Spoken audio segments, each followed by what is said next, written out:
Ricmotech Sports Car Championship presents the Ricmotech GT Challenge.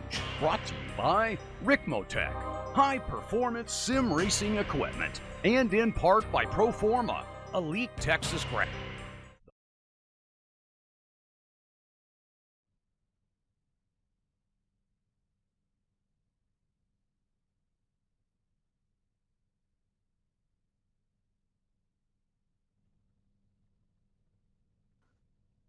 From Europe back to North America, we head over to the wonderful street circuit of Belle Isle, located at the home of Ford in Detroit, the United States of America. Today it hosts the second round of the Ricmotech GT Challenge, presented by Extreme Motorsports and, of course, Proforma Elite Texas Graphics, with all coverage on our associated platforms on Apex Racing TV. Welcome, whether you're joining us on Twitch or YouTube itself.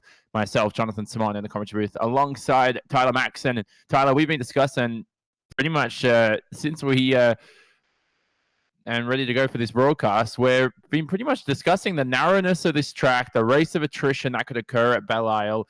It really is one of the toughest circuits that could challenge the drivers here in iRacing itself. Yeah, definitely. It's a very difficult track. It's a very tight, twisty street course, and the walls are just so close to you whenever you go around here. And just in this corner right here that you can see on your screen, this one, you just barely touch the inside curb, and it'll just shoot you out into the outside wall, and it's so easy to do whenever you're in such tight and close quarters racing. So we'll have to see how the drivers qualify, because I think that is going to be really important for them if they want to have any chance at getting a good result here at Belle Isle. And we are currently in qualifying. Pit exit is currently closed, so it will be a 15-minute session. 4 laps available to the drivers to set a hot lap. Track temperatures out there, as you can see on screen, is currently 35 degrees Celsius, so not too hot, but not too cold. It's in that nice little warm range that, it doesn't mean it's grip city, Tyler, but it's also not going to be the biggest challenge for these drivers in terms of grip out there. No, definitely not going to be the biggest challenge for them at all. I think that it's going to be an interesting race, because I think that the drivers that you even don't see up front that often are going to be able to be up front if we see some sort of big pileup or something like that. I think that we may see some drivers, some different drivers up towards the front. Race marshals just discussing things. I think pit exit is about to be open soon to commence round 2. Now, you were at round number 1, Tyler, at the Spa-Francorchamps circuit, and it was a great round itself, as now race control announces the green flag. But this is a completely different beast of a circuit, and it means that setup will not really translate to Belle Isle too well. Definitely not. I mean, Belle Isle is the complete opposite, I think, that you could get of Spa. And the fact that just everything that goes on here at Belle Isle, it's so easy to make a mistake and put yourself off into the wall. And at Spa, you've got a lot of runoff, let's be honest. So it's completely different. The bumps are just so different. The Belle Isle street circuit is definitely not like any other. So these drivers will definitely be challenged. If they don't quite have set up the way they wanted, it can be very difficult for them. Yep, so you can currently see on screen it is Elvis Rankin. He's about to set his first qualifying time of the afternoon. Hopefully he's on his outlap for the moment, heading through turn 7 there on the racetrack of this tight and twisty Belle Isle street circuit. This is the middle sector that will twist and challenge the drivers. You make this next right-hander back onto Strand Drive. And, he's hit the wall, hasn't he, on the outlap? That's quite comical. Yeah, that's not how you want to get your outlap started there, Elvis. Definitely not the way he wants to get his started. We'll jump back here to a couple of new entries that I'm seeing. We're currently sitting at 48 drivers in the session.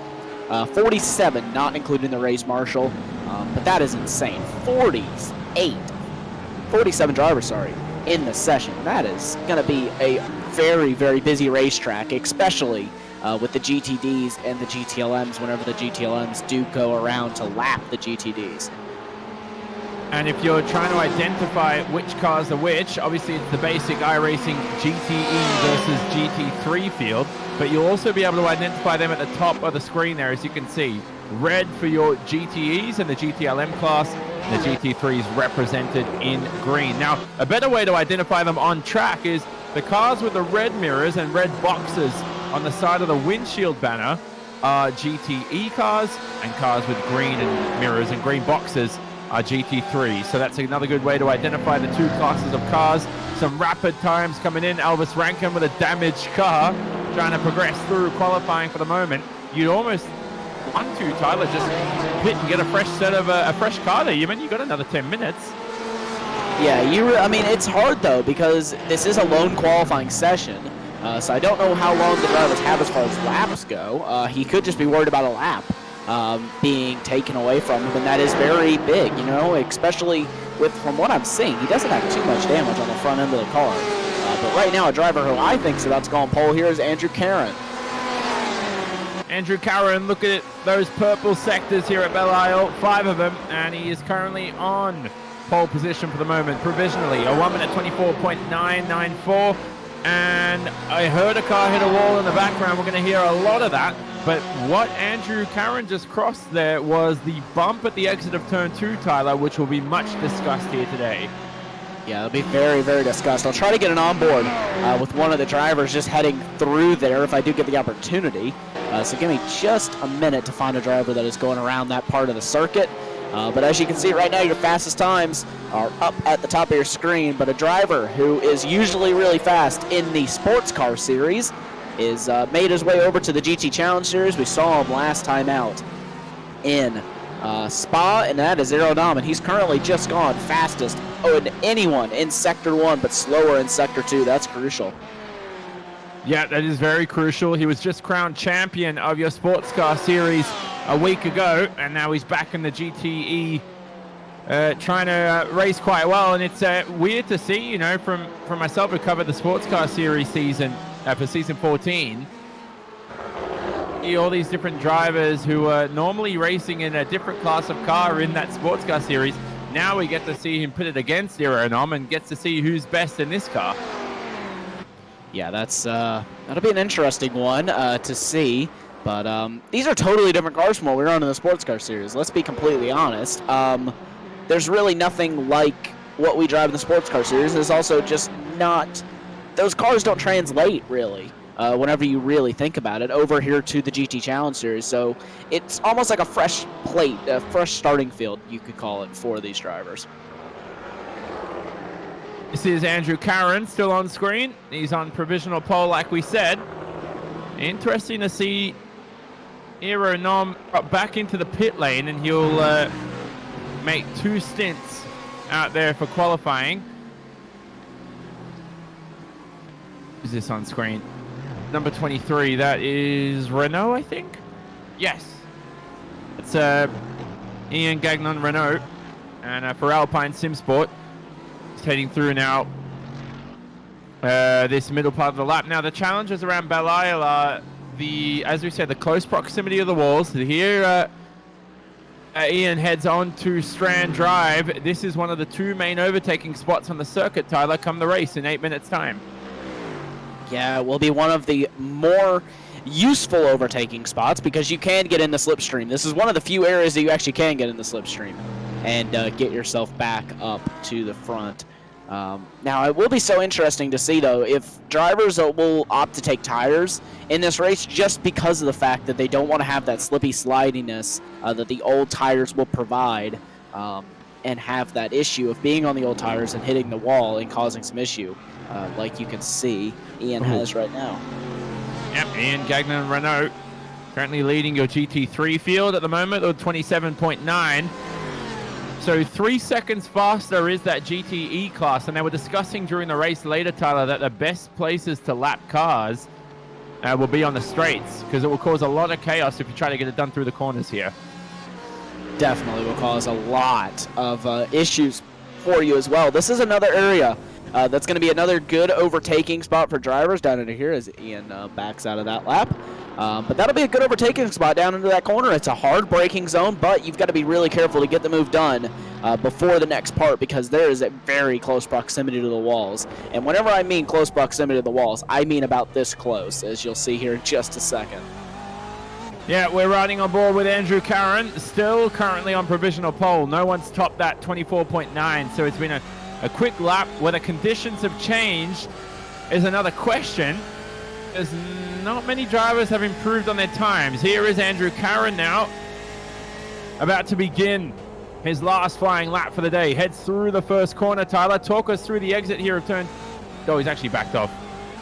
It looks like he's backed off anyway. He might be just warming up the tires for a run there on the next lap. Yeah, I think he is just warming it up because I don't think that was full push through the first few corners, if I do say so myself. It didn't look to be a very hard push, but that may be his line, honestly. You never know, especially with the way things are around this street circuit. You know, you could just be trying to warm yourself up just a bit before you go into a full push lap.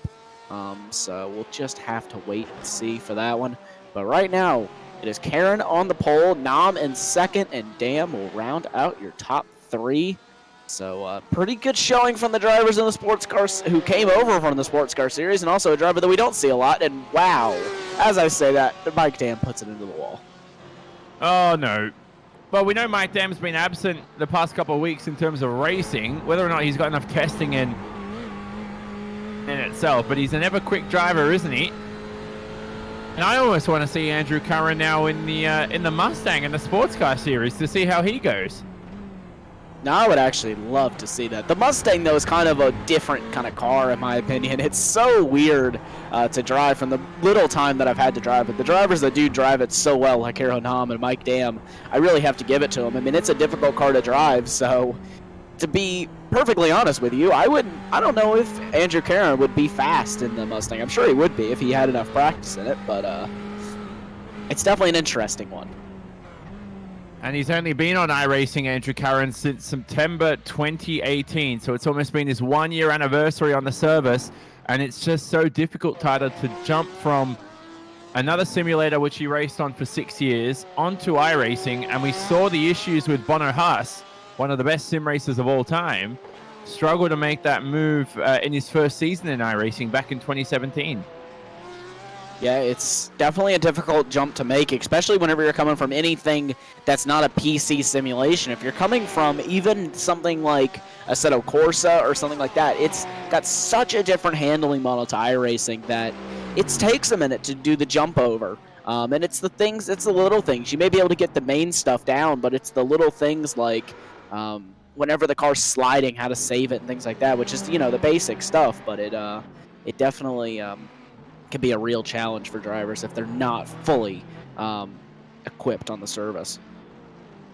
Yep, there's a little issue with the overlay at the bottom. That's Lowski Diolio, and he's come up with his last name twice there at the bottom, but he's currently in the 18th position and is in that Delta racing car. And the BMW GTE field, of course, like we said, identified by the red portion of our overlay. And something gone wrong there for Andrew Curran? No, I accidentally selected. I'm sorry about that. Oh, no, I thought for some reason my my locally screen froze. I was like, did he lose connection or did he get disqualified? It was looked like a technical issue. Nevertheless, here's Robert Hartley on screen. It is very uncanny to see Robert Hartley anywhere outside the top three. He's currently in 12th.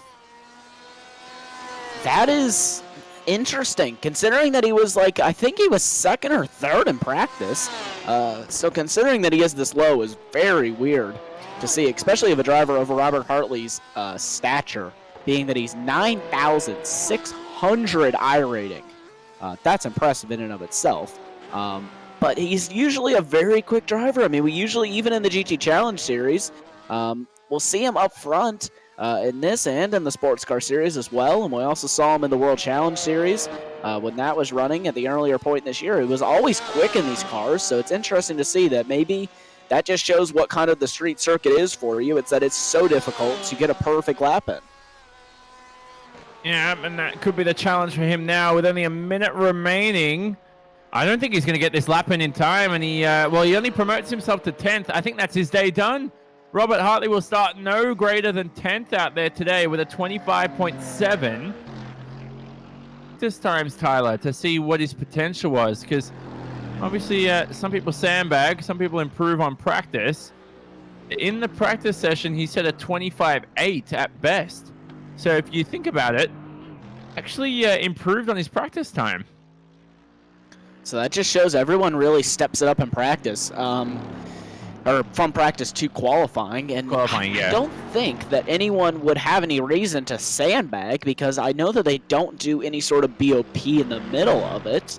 Obviously, that's not possible in iRacing, but oh, Tyler Shiflett going for quite a ride. Thankfully, that car with a quick press of the escape button will be repaired, and Tyler Shiflett. Did you see that accident? I think it was in World GT on Apex Racing TV the other day.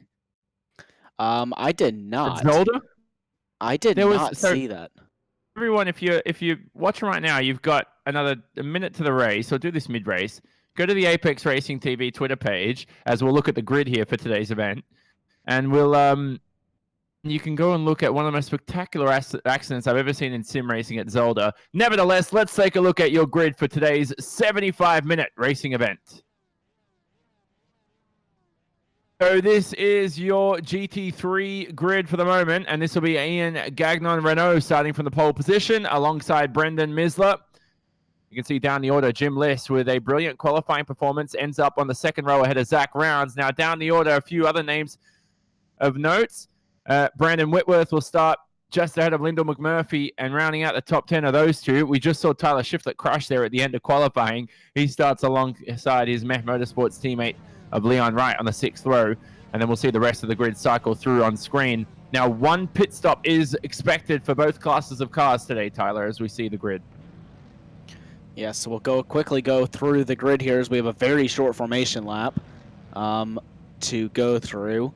So we'll just quickly run through your grid, and then we'll head over to the GTLM grid. So sorry about that. I don't know why it is showing. It was quite a weird one there. Not 100% sure on what the overlay is doing right now, but we'll quickly run through your GTLM grid. Brock Hopkins is definitely not on the pole, and I would like to clarify that. And Andrew Karen is going to be the driver on the pole, and for some reason the GTLMs are starting behind the GTDs. Yeah, so to see plus minus 2 seconds is ridiculous. But if you scroll up, everybody is in the correct order. You just plus 1 position, of course, too. So if you look at the likes of Jennifer McDonald, she's actually starting in 17th. Rafael Sosa is actually starting 23rd. Kevin Ford down the order will start from the 21st position. So it's no different. It's not that dramatic. And Geordie Fike will round down the order. Now, this looks like Bruce Almighty right now on screen. You know when he just... have you seen that movie? Just moves all the cars out of the way? If you've seen that movie, you'd definitely laugh at what I just said. They head through now the final sector. We're about to begin 75 minutes of racing action. Who's your tip for the victory?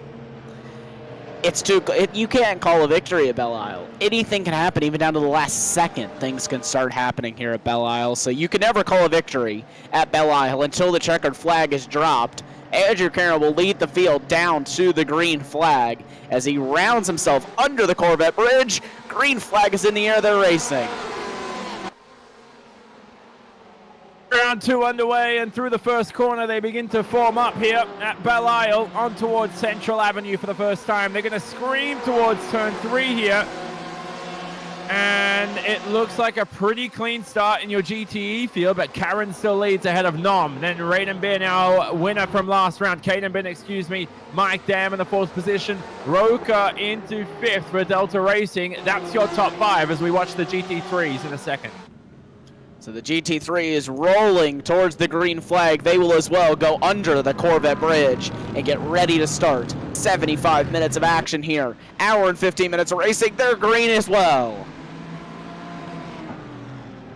So brilliant start so far for Misler in the 2nd position. Brandon Misler for LMG Racing is into the lead there in the Audi.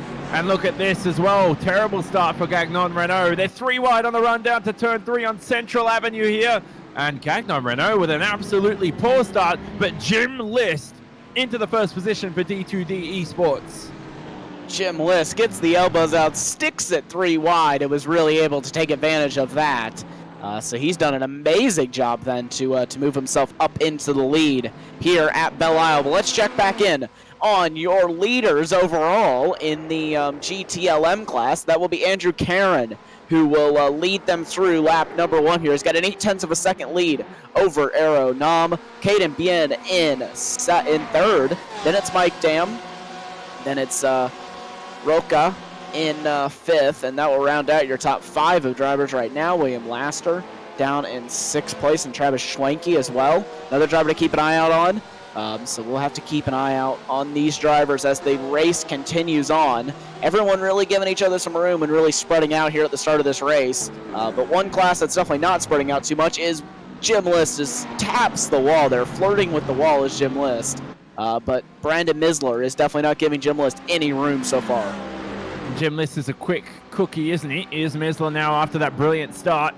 Had the lead for just a short moment's time on the run out of here at turn 2, but it was Jim List's insane run coming out of this second corner on the run down Central Avenue. This could be a move for the lead here. And then Misler going to peek up the inside and give Jim List a bit of a taste of his own medicine from the first lap. Oh, a bit of contact was there on the exit, but I think they will remain unscathed. Very minor contact. And I think Jim List needs to be careful now, because I was about to say Gagnon Renault looks good for the 3rd position, but a brilliant pass there by that Zach Rounds for Beast Racing up into 3rd. So Zach Rounds doing a great job there in the Beast Racing Mercedes. We knew that Mercedes was going to be fast here. I don't think it really showed its true pace in qualifying. Obviously, Gagnon Renault did an amazing job to put it on pole, but I think that the Mercedes has more race pace than it shows in qualifying. But right now, Ian is really struggling here to get the car under him so far in the race. Yeah, the 3 positions lost here in the opening 2 laps of the Extreme Motorsports Ricmotech GT Challenge. Today presented by Performer Elite Texas Graphics. Thanks to them for their partnership in today's event. And this is Elvis Rankin into the pit lane. It looks like his day's done. So let's grab a replay here of what happened to Elvis Rankin in the Little King racing car. He's already got some damage. Yeah. He's already got damage. So something's gone wrong for him, and I think he's just parked that. Nevertheless, though, this is Brandon Wilson now behind Travis Schwenke. Schwenke is... well, the problem is now, it's tough to remember where everybody started because of the blunder that happened at the start, where the classes were flipped inside out. So we're not going to be able to give you accurate position changes, but nevertheless, Travis Schwenke for Zai Energy, Asprey Motorsports. His teammate is Robert Hartley out there. The 2 of them at the start here. Hartley down 1 position at least from his starting position of 10th. Schwenke in 7th. They're not having the best of days. We know how quick those 2 are. They both won multiple championships in sim racing, but today, at least in the opening laps, doesn't seem like it's their day. Yeah, and they may just be going for that long-term goal of getting the win in the end, because that's really, I mean, if this is their true pace on good day, then I can't imagine that these guys are going to have a very nice afternoon here. But the only thing I can think of is maybe they've got the car set up for maybe the long run, or they just know something that we don't as far as track conditions and how the track changes over the course of the run. I didn't have any time to do any laps here to kind of tell you that, as there goes Brandon Wilson down the inside of Travis Schwenke, and he will get that move done if he could just keep it on the track, and he does. Awesome move there by Wilson. Schwenke down another position here at the start, but here's Aero Nom challenged by Caden Ben. Winner of last round at Spa. And Caden drove well, didn't he, at Spa, of course. He started from 6th, and over the course of the event ended up, almost picked up, I think they reported he picked up less than 6 incidents, which was pretty impressive around Spa. Yeah. Picking up less than 6 incidents around Spa may be a feat that's nearly impossible, because that is insane to pick up less than 6 incidents at Spa. If anybody really watched the 24 hours of Spa, you would see that there was almost, I think some people were getting almost an incident per lap, sometimes even 2 incidents per lap. So he definitely did a good job there to not pick up too many incidents. And that'll definitely help him out because I think he gets a bonus point for that. Yep, certainly does. And those are very critical bonus points. Points on offer today, of course, you get 35 points for victory in your respective class. All the way down to 10th, you'll get 21, and then it's basically 1 point less for each position in succession after 20th place. So to lead a lap is a bonus point. Top qualifier is a bonus point as well. That obviously went to Andrew Carron. The bonus cap will be 9 bonus points for this season. So eventually we'll see a lot of drivers actually cap that off in this 8-round campaign. And there's been some sort of a crash. That is Brian Cartier, the Phoenix Racing car. Let's try to get a replay of that. Let's certainly do it. This isn't a replay up on the screen, is it? No, we're still not, we're watching live pictures. I'm still looking for a replay. Give me just one moment. Well, we'll make life easier for Tyler here as we watch Ryan Reeves on screen for Alpine Sim Sport. That's a beautiful looking car, isn't it? As they head through now the first sector. This is turn 6 coming up, and they go on to Strand Drive. Well, here's a replay up on screen, and this is Kevin Ford. Oh, it's not just Brian Cartier right now that we're watching. We're right on board with the Phoenix Racing driver. Number 63. Something's gone wrong. He's left the server. Oh. Yep. Oh God. So typical luck there with the internet connections. As a rubber Hartley, we don't see this often. Hartley's off and into the wall. Robert Hartley with damage to the Porsche. And where's this happen? So this is through turn 7. He's just head through. This is turn 8, the left-hander. No, excuse me, this is the first sector. What am I saying? 5 there, the left-hander. And this is Strand Drive to the right, and he's just lost it all on his own. The good news is, Tyler, it looked like minor damage and a minor hit to the wall. It definitely, I don't know. Let's see it from this view here. Maybe give us a better aspect. Yeah, he barely tagged the wall.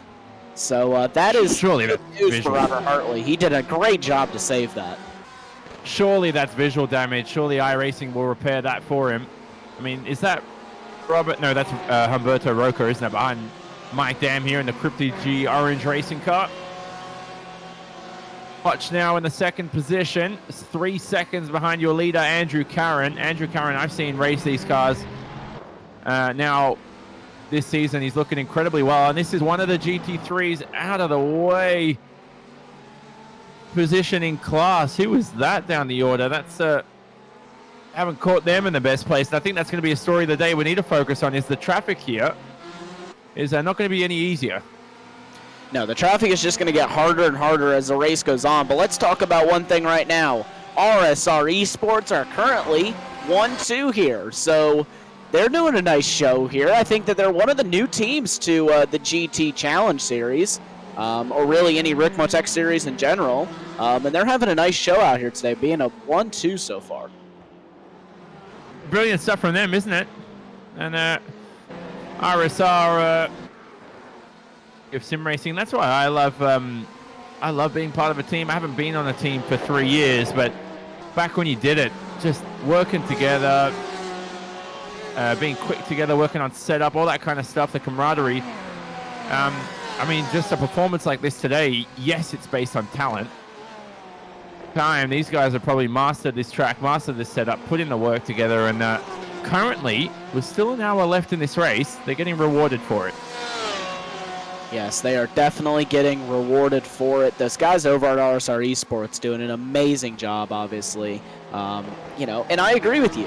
That's I think that's one of the more fun parts of sim racing, is being on a team and really working with your teammates. Even if the race doesn't go well and you just have fun with your teammates, especially in one of these kind of races, then it makes it all worth it, no matter the result.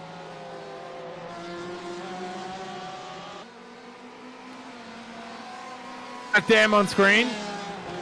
Good to see Mike Dam back out there, isn't it? It is great to see Mike Dam back out. When is it not good to see him out?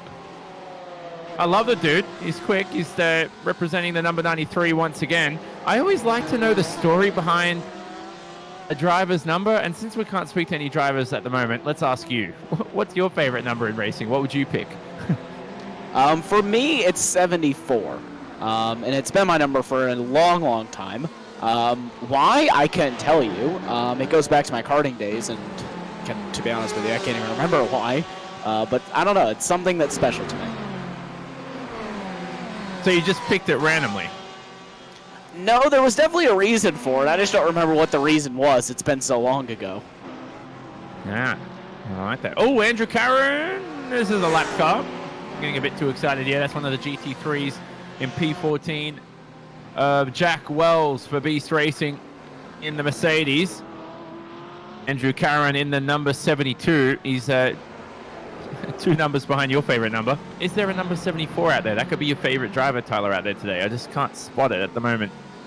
Now that you've said that, I have to go down and look through the entire driver list to see. There is. It's Michael Hilliard, who right now is having an absolutely torrid race. Yeah. Right now, though, one thing that is to be said, Andrew Karen lost a lot of time there with all that GTD traffic, and that's allowed Caden Bien to close up now to 1.9 seconds. I'm sure that Caden would be flashing the lights like, get out of the way, because he definitely wants to catch up to his teammate, but at the end, it is his teammate, so it is still a victory for the team if they are able to hold on for the next almost hour now. And talking about pit windows, your GTLMs, the pit window opens around 30 to 35 minutes in the race, and they're expecting to close just under an hour into the event. It's different though, your GTD field will be about 25 to 30 minutes, so 5 minutes earlier than we're expecting compared to your GTLM class, and then that will close around 10 minutes before the hour. So expect the cars to head into the pit lane there, so don't get too excited. There'll be plenty of racing action in between us as well, and we'll probably see, I doubt drivers will gamble, Tyler, and take 2 tires. I'm pretty sure I'm expecting them to take 4, but you never know in this 75-minute event. You absolutely never know. And one thing that I just got in here from Race Control, incident involving cars 52 and 88 is under the review, so we'll have to keep an eye on that and see what the outcome of that ends up coming to be. I don't know of any incident between those cars. I'll try and find what that could have been and get it up on your screen, but Bobby Childs is in the pit lane for it, so I'm sure it was quite a severe one. Yeah, that's not good. Bobby Childs is actually driving pretty well today, and he's in the GTLM class. He's currently down the back end of the order in the pit lane, as Tyler Maxson just told us. This is Andrew Karen on screen, the Canadian now. Oh, goodness, that's an immense amount of traffic right now through this final sector. The thing is, for Caden Bin, is that it's the same for his teammate. And so, look at that. I mean, there's just, you can hardly see a piece of white tarmac.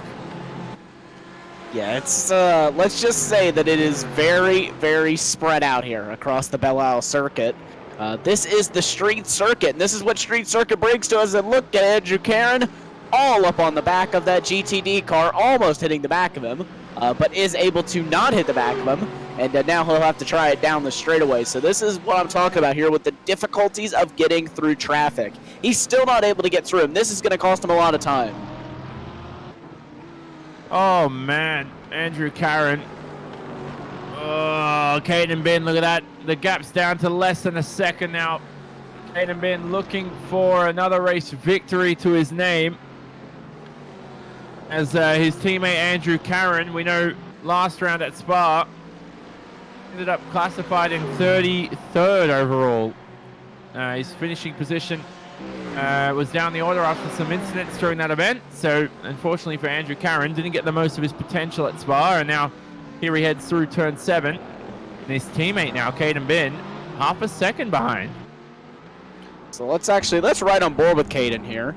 And let's see here through the final sector of the racetrack, following his teammate in the BMW, the Big Boy M8. As everyone is nicknamed it on iRacing, he's following his teammate. The GTD car of Tyler Shiflett, I believe, is going to get in the way just a little bit, but not really. He's able to get through, but that was a scrape of the wall there for Caden Bien, and that is going to be a little bit of damage to the right front, or the left front, sorry, of that Ferrari.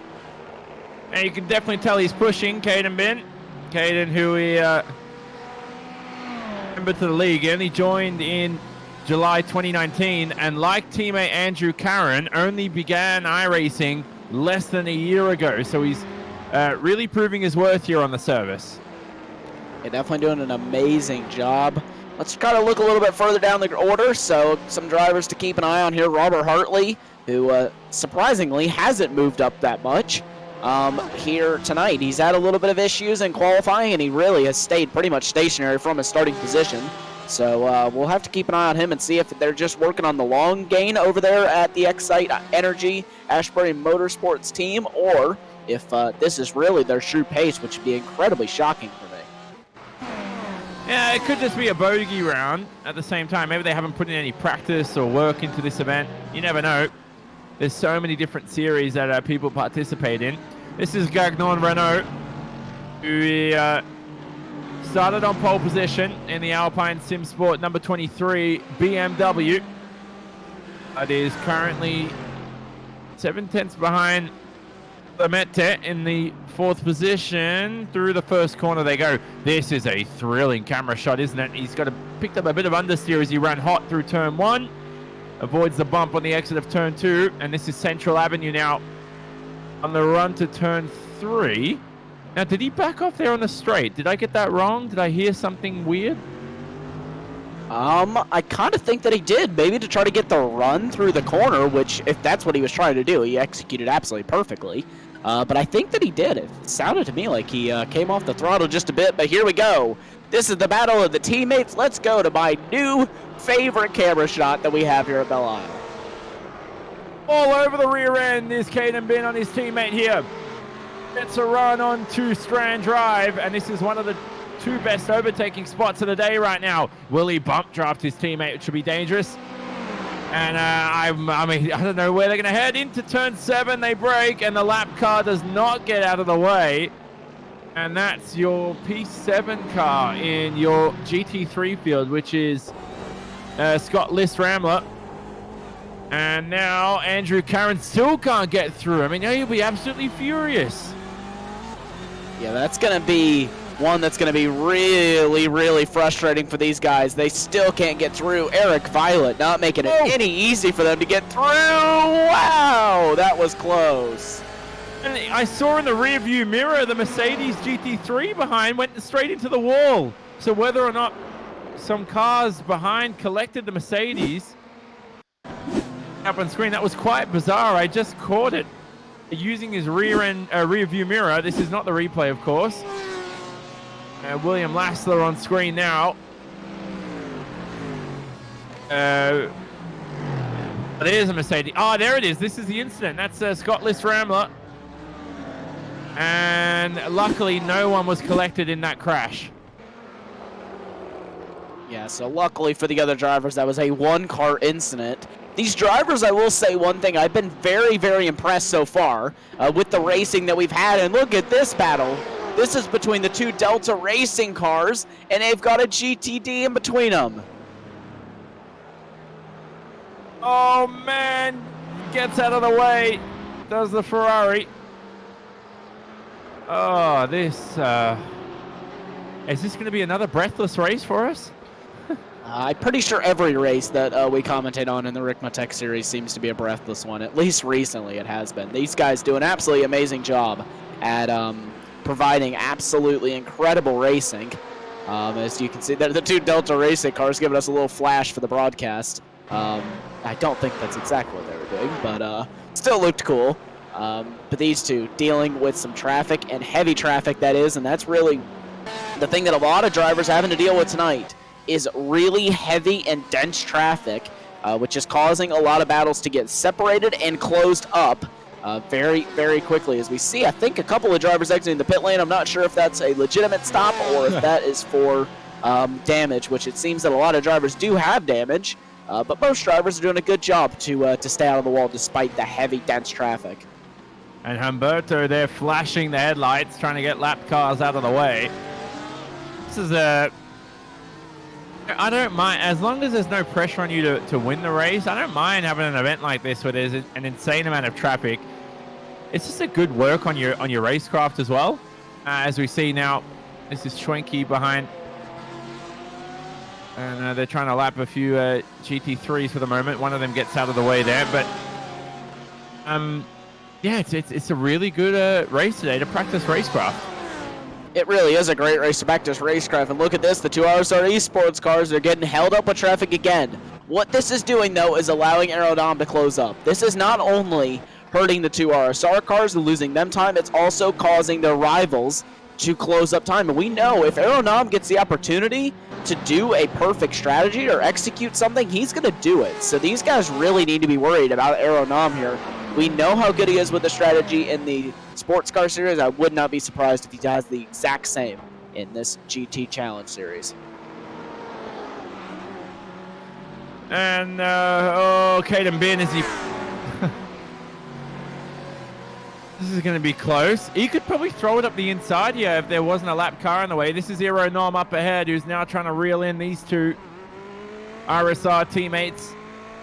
This is turn 4, the right-hander. Have you driven much at Belle Isle on iRacing? I have driven a little bit here, not too much, but I've definitely watched a lot of races here, and it always seems to end in at least a few drivers crashing.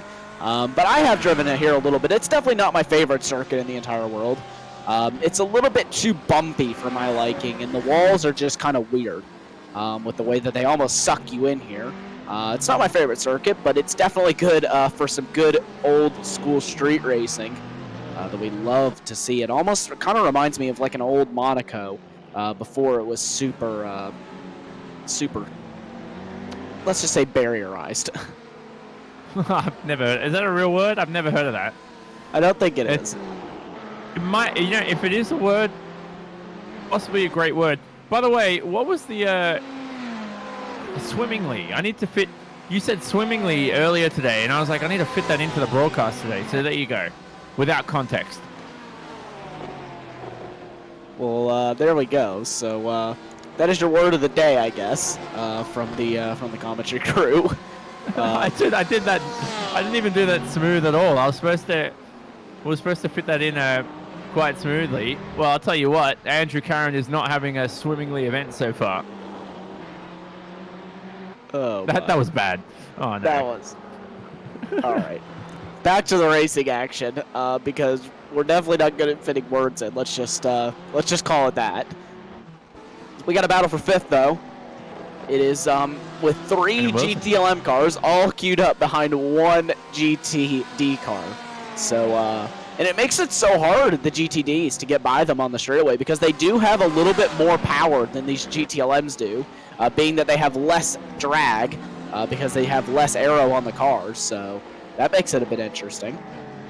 And you can see with Brandon Wilson, he's new to the league. He's a rookie in the Extreme Motorsports Ricmotech GT Challenge, only joined in the past few weeks. So good for Brandon Wilson. And he's having a decent race so far in the 6th position. This is Kevin Ford up on screen. Kevin Ford, we know all his contributions to the series. He's a valued member, isn't he, of the Extreme Motorsports Ricmotech Sports Car Series, GT Challenge, anything Extreme Motorsports, and he's currently in the 13th position in class.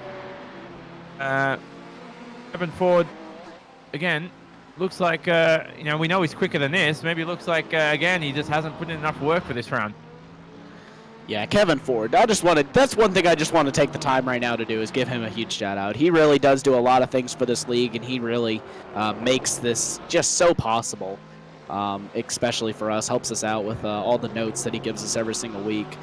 Just want to give a shout out to that because that is awesome. It makes our life here in the commentary booth a whole lot easier.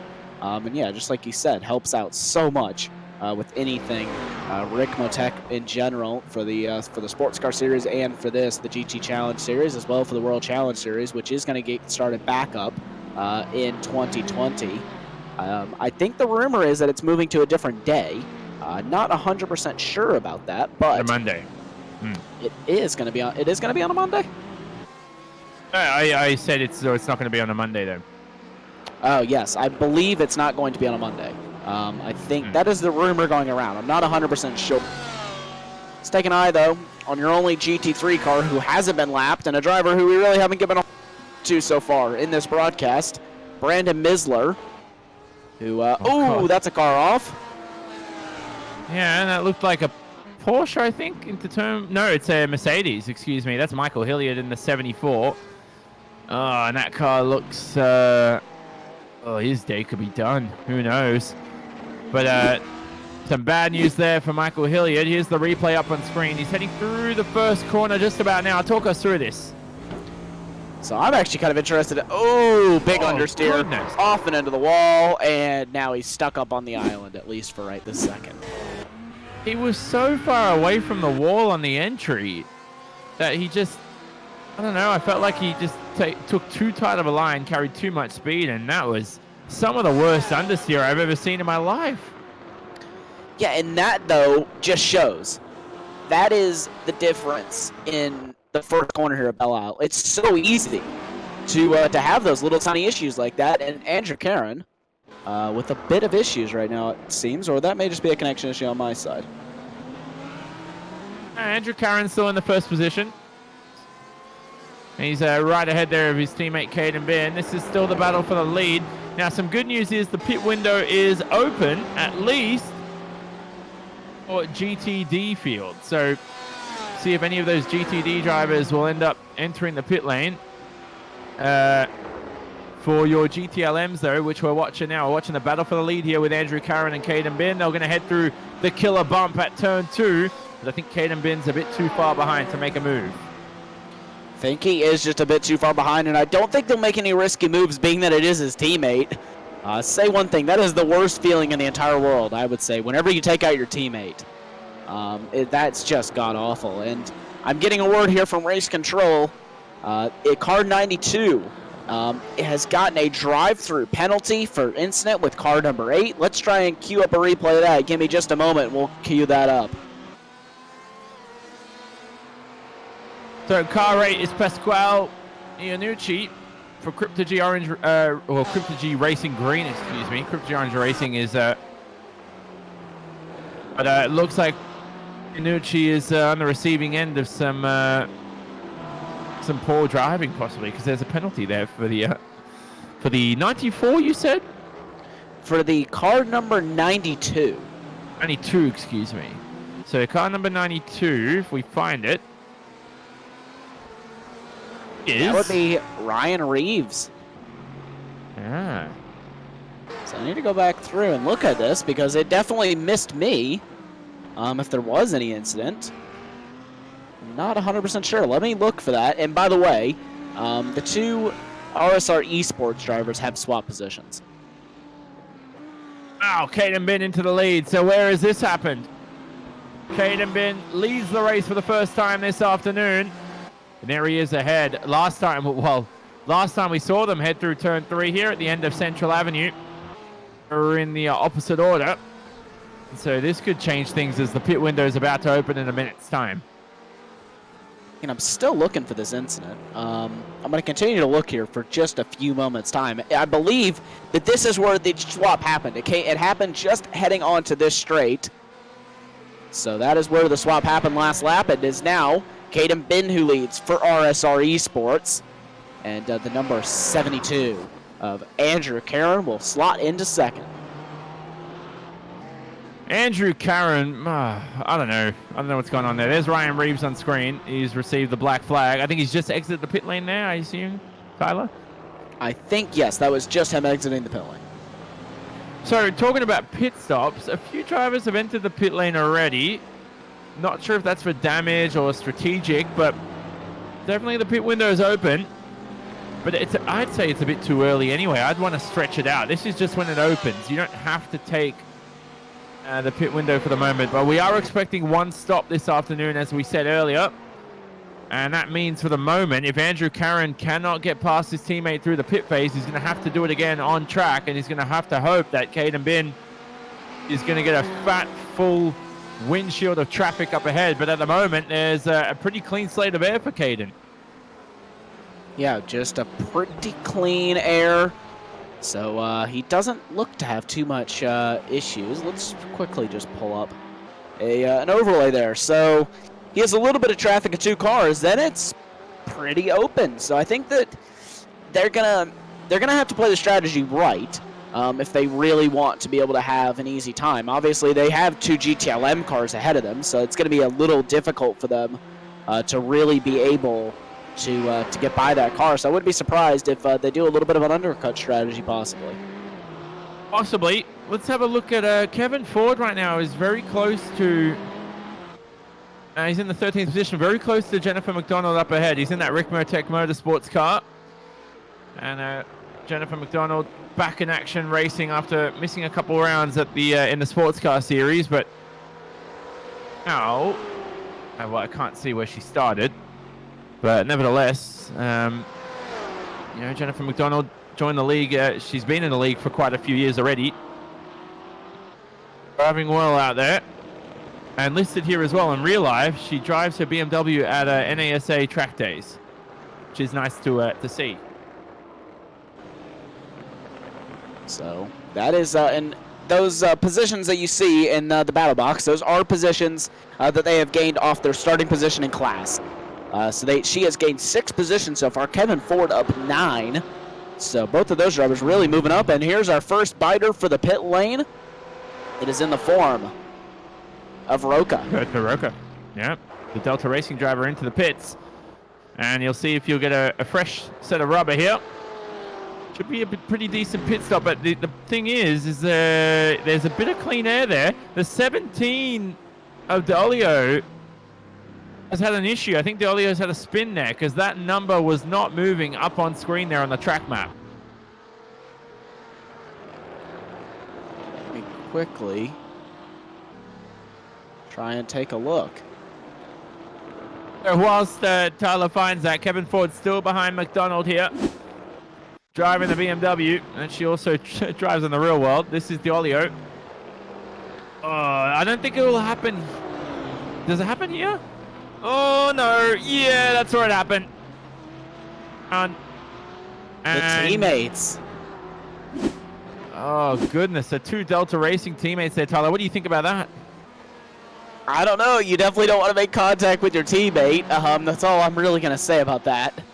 That's definitely not how those 2 wanted to have go on during this race. That's kind of just a pretty general thing. You never have contact with your teammate, and I think I may have finally figured out what this incident is from. Well, finally, this is Pascal Iannucci, who's on the receiving end of an incident here. Through turn 1. I mean, that's Pascal's bent the suspension. His day's done. Iannucci, who had a top 5 finish, is on the receiving end of a blunder by Ryan Reeves. I mean, I think it has to be Ryan Reeves' fault, but it also was a tough point on the racetrack for Ryan Reeves to make a decision here. But I think he just, if he stays out of the way, I think Ryan's almost into the tire barrier. I kind of agree. I definitely think that he was the main one at fault. So, race control actually helping me out just a little bit there and giving me the lap number and the turn number. So thank you to race control for that one. I was finally able to find that incident. And I think the other problem was I was looking for an incident between 2 GTD cars, not in a GTD and GTLM, because we don't usually see a big crash like that between 2 classes. Well, I mean, but race control discussed it, Tyler. Before the race, they discussed where to lap cars, and corners obviously not the best point to lap a car here today, and we saw what happened there. Yeah, that's one of those unfortunate things where it's not really in the script, is having to pass a car like that, and I kind of think that was, obviously race control make the decisions upstairs, and they always have the final say. But I can definitely agree with that call that they made there. I think that, it's one of those things where Iannucci was definitely kind of the innocent bystander to that whole thing. He was just trying to come through on the car and was closed down quite severely for it. Caden Bien doing a nice job, though, leading out the field over his teammate Andrew Karen. Right now, I think that Karen may be doing a little bit of fuel saving here behind his teammate.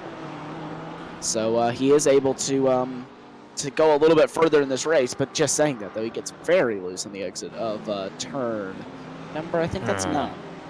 Yeah, those tires are dropping off quite substantially at this stage of the race. about Belle Isle is that you won't actually pick up too many off tracks around here because it's either a 0x into the wall, and if you do end up getting 20 incidents and getting disqualified, I mean, the car is probably not even good enough to finish the race. It's probably that damaged. Yeah, I was about to say, if you're getting 20 incidents in this race, then you've got a severe issue because really, you're only hitting the wall or going off in turn 1 and 2. So we'll get a quick update here on your GTD field. Brandon Misler still leading the way. Yeah, sorry, that's Misler still ahead. And Zach Round second, but a lot of cars in the pit lane. You can see on the track map, they're all down the order there. Thorman into the pit lane for the GTLMs and a few other GTDs in the pits at the same time. But what do you think for Zach Rounds at the moment? Pit this time by for Beast Racing, and he's got a nice advantage on Jim List. I'm very surprised. Jim List led the race early on, now fallen back down to third. And there we go. Rounds up 2 positions from his start, so he's done a nice job there. But one driver who I thought was going to be a whole lot stronger than he is in this race right now, that's Ian Gargon Renault. So he's had a very bad race so far in this race. So down 4 spots of his starting. That's a tough break to be in, especially whenever you know that you've qualified on pole and you've done so well. To have that issue like that and to drop down 4 positions, that's hard. Certainly is. Is Gagnon Renault just trying to make amends for his poor start to this event so far. There's still 45 minutes of racing action to go, so plenty of time as Andrew Curran now remains behind his teammate. The gap creeping in. He's going to have a good, nice toe on this straight. If anything there, he might be fuel saving. You're right, Tyler, because I watched the relative gap on the top left-hand side of the screen. And despite having the draft, he was actually losing time on the straight. And I think he had a better exit than Caden Bin. I think that he did as well. Be downforce. It could be. I would like to ride on board. Let's go on the front nose cam here for this straightaway and see how it sounds. Let's see. Yeah, you know what? I think I'm overthinking this. I think it's just potentially just downforce for the moment, or anything else that's limiting his straight line speed. I mean, there are other factors in a car that can limit straight line speed, right? If you run aggressive like cambers. Definitely, there's a lot of different things really that can affect your straight line speed, and it also can be how he's shifting. You know. Some cars, they like to be revved to the absolute max, and some cars, they like you to short shift them. He could be short shifting, even though, yeah, you can just hear there, he is short shifting. So that could even be the issue, like the thing that separates it there, is that he is just doing a little bit of short shifting, saving a little bit of fuel, but that little bit can go a long way whenever you do that for several laps. And possibly damage to the front end of that car, as Aeronom now creeps in to Andrew Curran. Aeronom himself has been a multiple champion in a lot of forms of tin tops. Last lap round, lapped around the same as Andrew Curran, but he's only 1.3 seconds behind. Let's not count Aeronom out as he heads through the first sector here through turns 4, 5, 6, and 7. Aeronom in the Ferrari looking good. It's just weird to see that Team Bushwink Racing driver in a different car other than the Mustang. Nevertheless, so who's Andrew Curran up ahead? You couldn't even, there's so many cars up ahead to lap. This could cost Aeronom some time as well. This could cost Aeronom a lot of time. There is only really one car, that Beast Racing car. He's down in 11th place right now. No, actually that was at 11th place. I don't know what that was exactly, so let me quickly try to figure out who that was. Was that Zach Rounds? No, it wasn't. That was Jack Wells. Jack Wells for Beast Racing, the Brit, down the order in 10th. And Jack Wells himself is not having the best of races this afternoon down there in 10th in the class. He's, again, a rookie to the Extreme Motorsports Ricmotech GT Challenge. He's only been in the league for a few months, or a couple of months. And now, as we ride on board with Aeronom, Jack Wells, who's in Cambridge in the UK. This is Wilson in the pit lane. This is important now for Brandon Wilson. Mike Dam also in the pits. But Cambridge in the UK right now, it'll be early hours of the morning for sure, right? Yeah, I think that's about 1 or 2 o'clock in the morning. It's definitely a late race for the drivers over in the UK. I know that Alex, every single time he has to commentate on it, he is absolutely dead tired after that. If Jack Wells ever wins a race, I'll be calling sick to work the next day, let me tell you that much. Let's see. It's a Monday night, isn't it? I mean, it probably doesn't work 9 to 5, I'm assuming. But we watch Caden Bin now, who's now extruding that advantage to Andrew Carron, the pole sitter. But we're watching the leaders quite a bit. Where is Mike Dam fed out? He's fed out just ahead of Kevin Ford. Ford's also made his way past Jennifer McDonald, so he's demoted her to outside the top 10. And the pit window is still open now for any of these drivers to enter the pits, because we know your leaders, even in the GT3s of Misler and Rounds, also yet to enter the pit lane.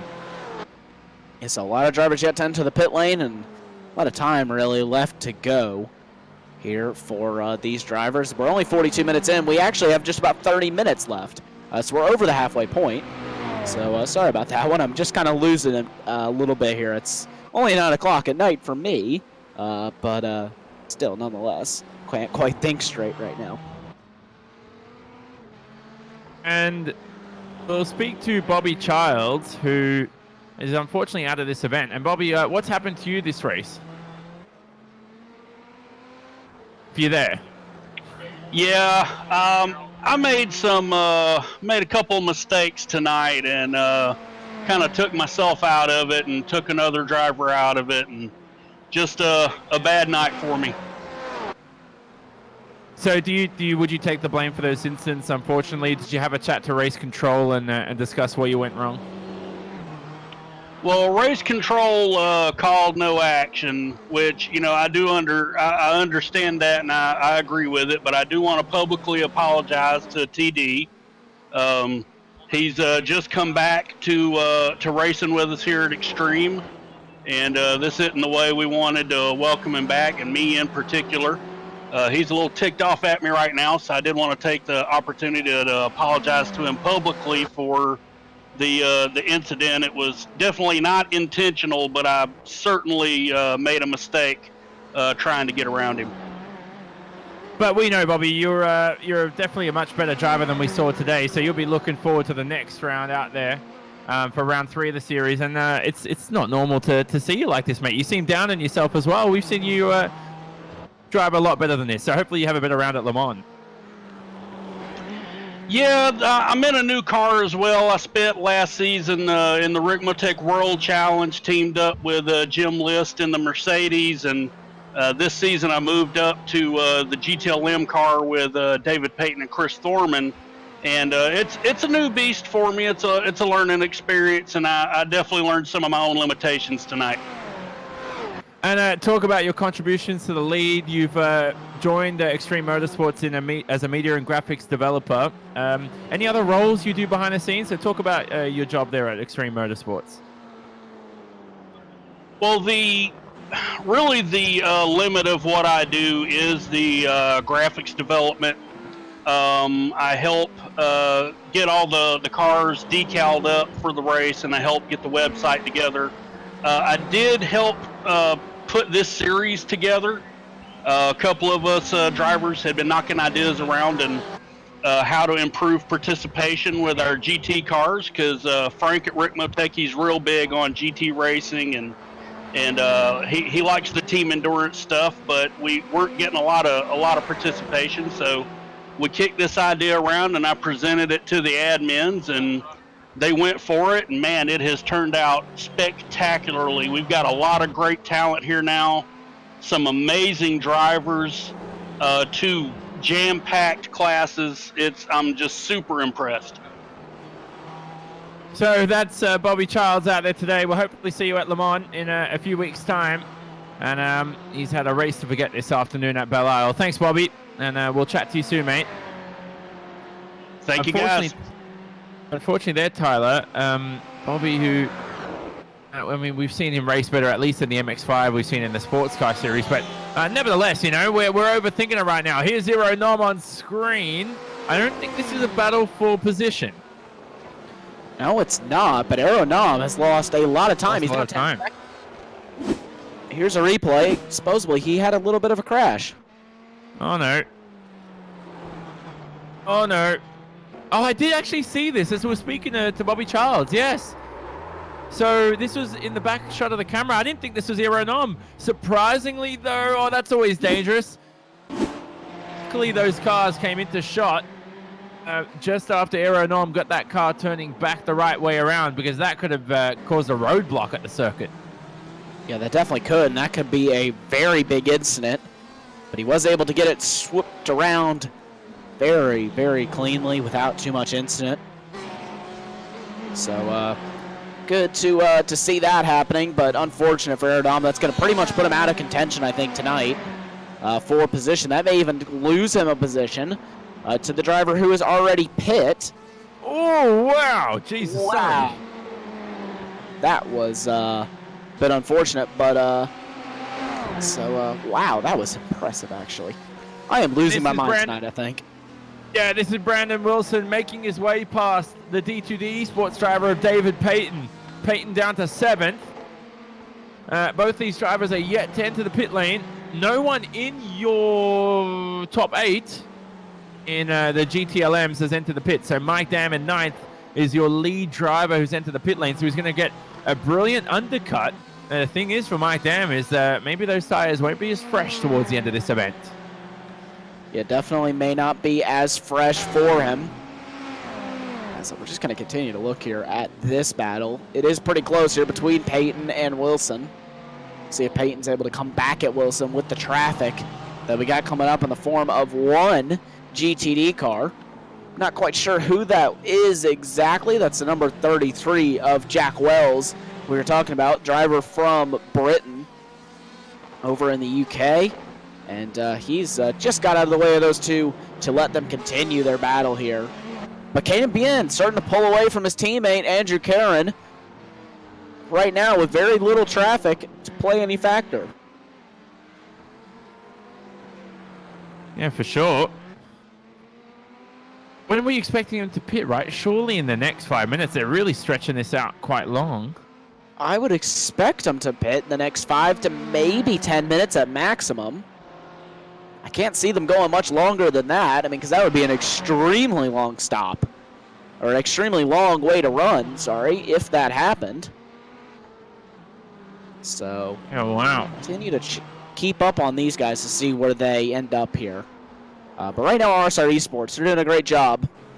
Unfortunate, though, to see the incident for Aeronom. We don't see a lot of mistakes out of Aeronom. But we did see one here tonight. So unfortunate, that's a car getting all sorts of squirrely there in the background. Who was that?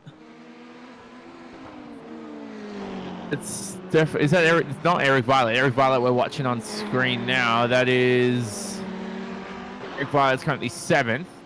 Has Eric Violet entered the pits? Yes, he has. In your GT3s, Eric Violet is your lead driver's enter the pit. Still no one in your GT3s to enter the pit lane yet. So that's something that we'll wait out for. Misler, though, he does have such a big lead. I don't think that he will be passed. Right now, 7 seconds over Zach Rounds. He's doing a good job in that Beast Racing car to get it up into 2nd place. But the driver who started on pole, Ian Gagnon Renault, not able to get himself up into a good spot so far, and he's currently sitting in 4th position. Hasn't had the best of races. He's just gotten by Tyler Gualumenti. Yeah. I just Sorry, that, mate. I think. Guillemette is no, I'm wrong. Guillemette. Jeez, I don't know. Is that Italian? It looks French. I don't quite know what that is, but I will say one thing. There's one thing that I'm not good at in commentary, and that is pronouncing names. So if you're in the chat after the race and I've scuffed your name incredibly hard, I am sorry about that. You can ping me an explanation. We know Kevin Ford, though. He does give us a name pronunciation sheet every season, doesn't he? We might need one for the GT challenge on that one. Here's Caden. Caden Bin has got another unique name, and he's currently in the 1st position. leading the field away. It might be a time, Tyler, to take a quick break, and then we'll hopefully won't miss these pit stops when we return. We'll see pit stop action for your leaders in both classes, whether Misler in the GT3s or Bin will enter the pit lane. Then we'll go through the field in these final 25 minutes of the event. Don't leave us.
Are you a fan of the Ricmotech Sports Car Series?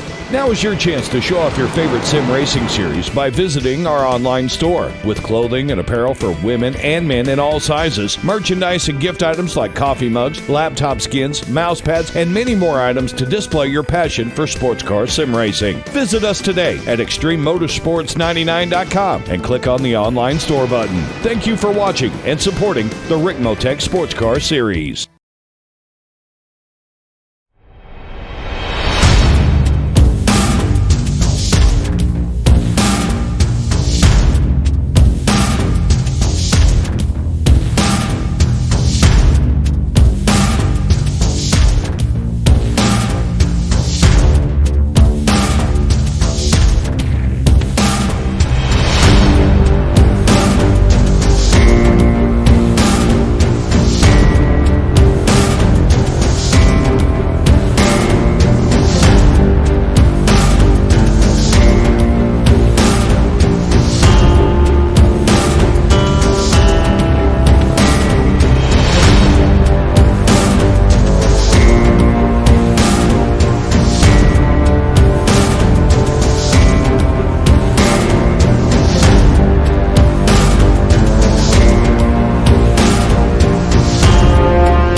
Are you a fan of the Ricmotech World Challenge?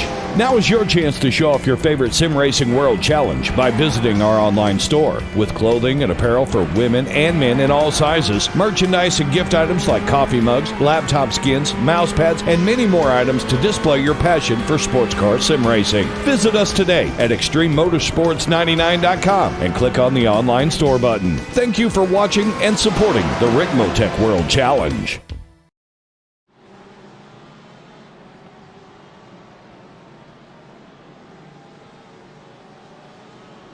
So welcome back to the second round of the Extreme Motorsports Ricmotech GT Challenge presented by Performer Elite Texas Graphics.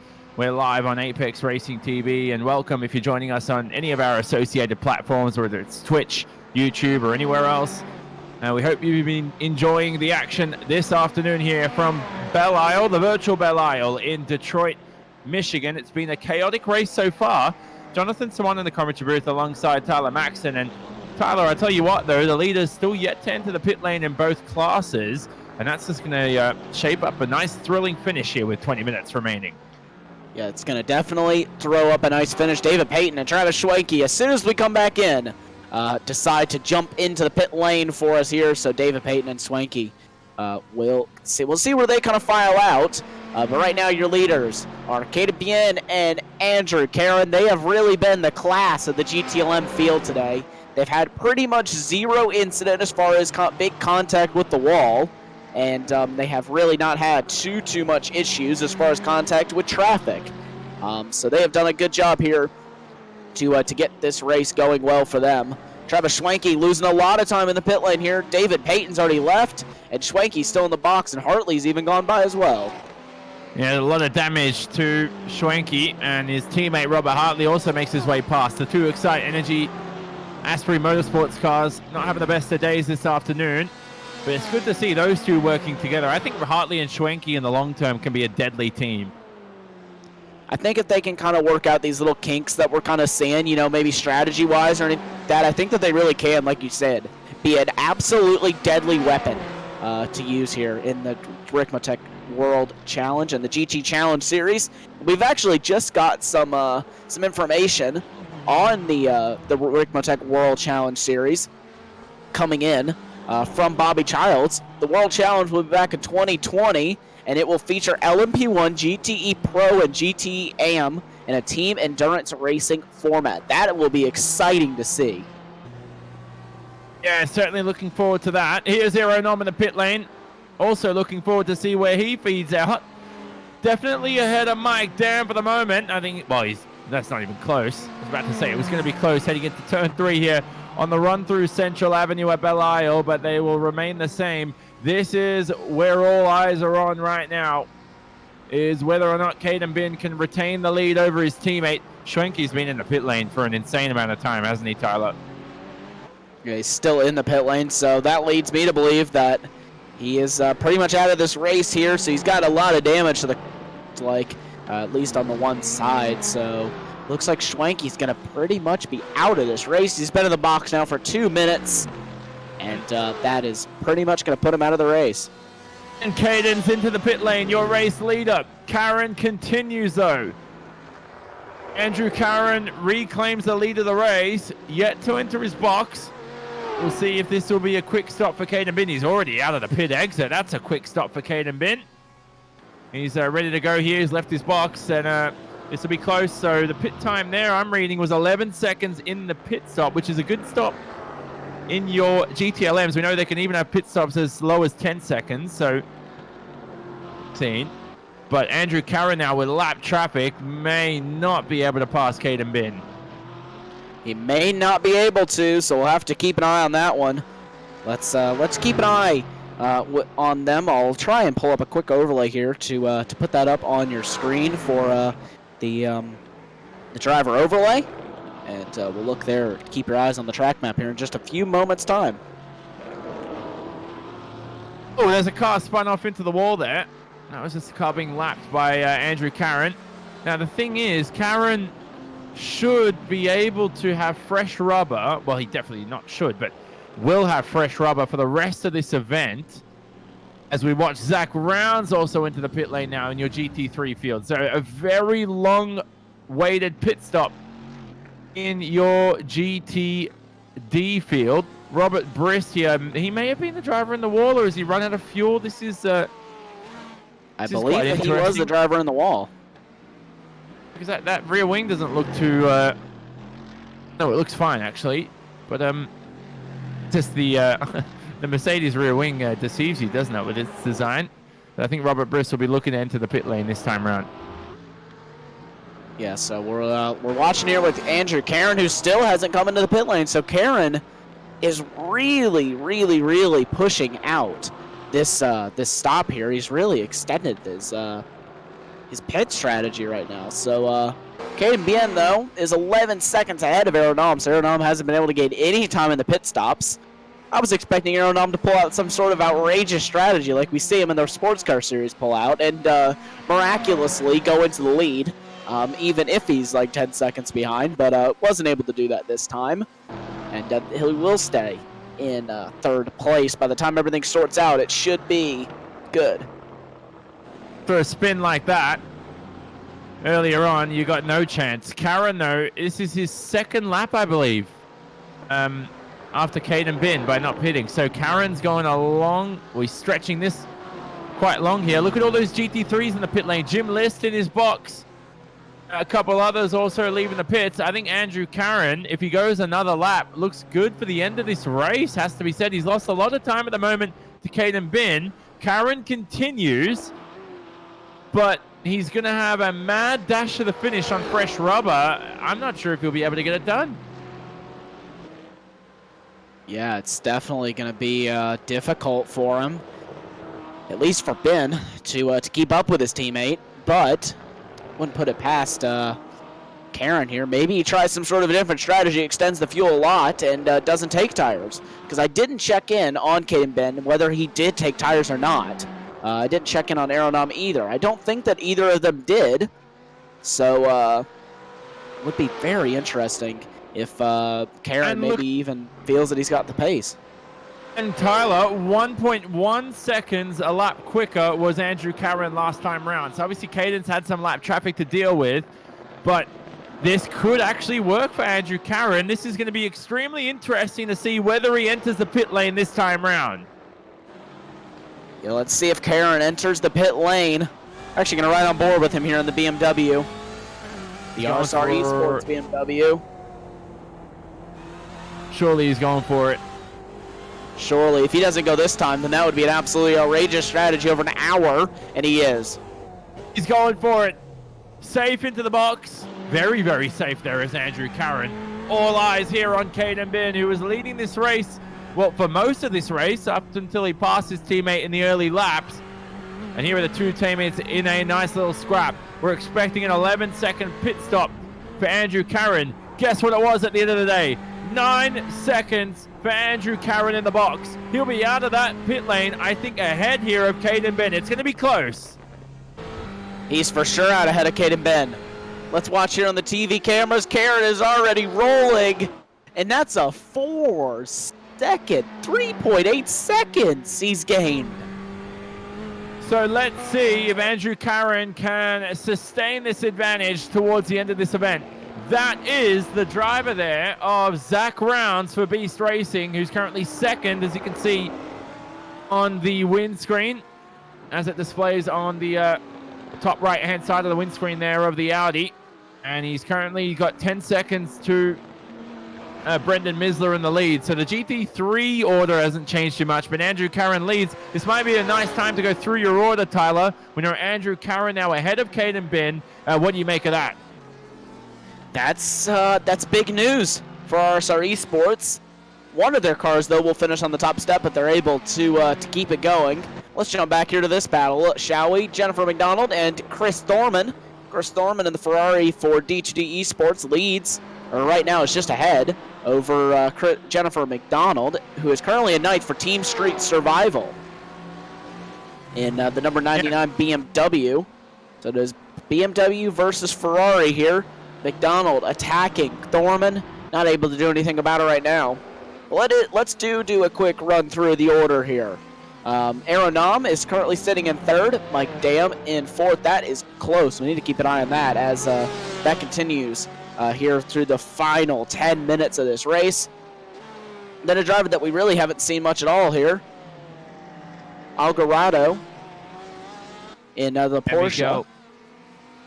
Yeah, with only a 1.7K I rating, Tyler is doing quite well in the 5th position. Yeah, and some of the drivers, their I rating really doesn't do it justice for them. Most drivers, or some at least, do mainly this kind of racing in just the league format where you don't gain any I rating from it. And then David Payton is going to be 6th. Brandon Wilson is going to be 7th. Chris Thorman in 8th. Jennifer McDonald in 9th. This is the battle we've just taken a look at. Then Robert Hartley, surprisingly enough, down in 10th place. Really, I think an underwhelming performance there for Robert Hartley. I think that he really could have been a whole lot better than he currently is. And then we'll go through your GTLM, or your GTD, sorry. That'll be Brandon Misler, who will currently be your leader there. Then it's Zach Rounds, Jim List. Then it's the Audi that we really haven't seen at the LGM Racing. They're currently 1st and 5th, and that is Tyler Gualamente. Then it's going to be Eric Violet, currently rounds out your top 5 in that category. It's another battle we haven't seen a lot. It's Ryan Reeves and Jack Wells. Yeah, Ryan Reeves, who was involved, remember, in the incident earlier on. He was just allowing a couple cars to lap him. He's got some damage. But Ryan Reeves, one of only a few Audis out there. Is there a reason why the Audi's not popular? I never see it enough in GT3 racing. I don't know. Personally, for me, I actually love the Audi. I think it's actually one of the best, if not the best, GT3 car that there is out there. Definitely the most, I would say for me at least, the most balanced GT3 car. And it seems to work at every single track. So, yeah, so it seems the Audi. But we got a problem here, I think, for Jack Wells. Jack Wells, is it too early in the morning for you, mate? Or is something else gone wrong for him? Britt, racing in the early hours in the UK, now enters the pit lane for Beast Racing. And this is also Brandon Whitworth in the pit lane, so he's also entered the closing stages of this race. If you want an update on the battle between Karen and Ben, it's still 3.8 seconds. It looks like Andrew Karen has one hand on the trophy after the pit phase. Aero Nom and Mike Dam are still in a nice little scrap for that final podium position. Aero Nom finished second at Spa and will be looking to replicate that with a podium here at Belle Isle at least in the third position. But will Mike Dam say no to that in the closing stages of this event? Yeah, he definitely has a good opportunity to do so. If he can just get held up here, this is what he needs. He needs Aero Nom to get held up by some lap traffic. And right now that's happening. Aero Nom not even right up on the back, but that was a Mike Dam almost into the barriers. Mike Dam's pushing in the closing stages. Less than 10 minutes to go in this event. There he is in that beautiful 93 Porsche. And, oh, looking to sneak his nose up the inside here in the first sector. That could have ended in turmoil. But good communication between the drivers now. Mike Dam, though, the Canadian, 1.8 seconds behind Nom. And I'm going to bring Murray Walker back into this. Nom and other things passing. That is probably the best quote to describe Aero Nom that I've heard in a long time. That is so true. You can catch Aero Nom, but whenever you get up to him, he makes that car about double wide the track. You can even go off the track and still it'd be difficult to get by him. So Aero Nom definitely does an amazing job of defending. Robert Hartley, though, he's a tough competitor. If he can get close to Nom, that could be very difficult for Nom to even defend from Mike Dam, because he's raced Dam for so long. Dam has raced Nom for so long that they know each other's strengths and weaknesses. So this actually could be a great battle if Dam's able to close up again. Yeah, most certainly will. Team Bushwing Racing driver, though, despite his mistake, well, hasn't been the best race for him overall because of that mistake. Nevertheless, something very rare to see from Aero Nom. Down the order, I see two Redline Motorsports car. Chad Osborne in 11th, and his teammate is Chris Kirigotis, who's 13th in class, who's actually passed by a couple of the GT3s. They're not having the best races. Not affiliated with Team Redline, though. The team with Gregor Hutu, and the rest of the bunch. Yeah, I don't think that they are affiliated with them in any way. Certainly not, no. I can confirm that. But as we just got to continue on here for the final few minutes, Andrew Karen has lost some time to his teammate, Kanan Bien, and it's currently down to 3 seconds. So a little bit of time lost between the drivers in RSR Esports, but nonetheless, they are still going on quite strong here. And now it's Kaden Bien losing a bit of time to his teammate, down up to now to 3.3 seconds. I think this is pretty much how it's going to end here in the final few minutes, unless either one of these drivers has a crash, which can easily happen. We've seen it happen in the last minute in the case of, I think that was Robert Hartley in Mid-Ohio, unfortunately, having the crash there in the final literally few seconds of the race. Well, let me tell you something, though. Aiden Ben's still driven a great race. He'll just have to review the strategy to see what went wrong. Do you think Karen took 2 tires? Because to have a 9-second pit stop I mean, he's definitely had to do something different to the others. I think he hasn't taken any tires at all, and actually just taken less fuel because he's gone so long into the race. Yeah. Yeah, that's interesting. Let me get a replay here. Let me just search for a replay. Andrew Cameron's pit stop, you're saying? Yeah. Of Andrew Cameron's pit stop, exactly.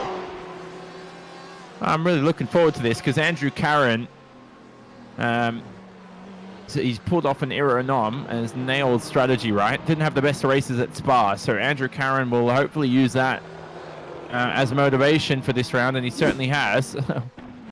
And here's the replay on screen, Tyler. Let's have a look at this.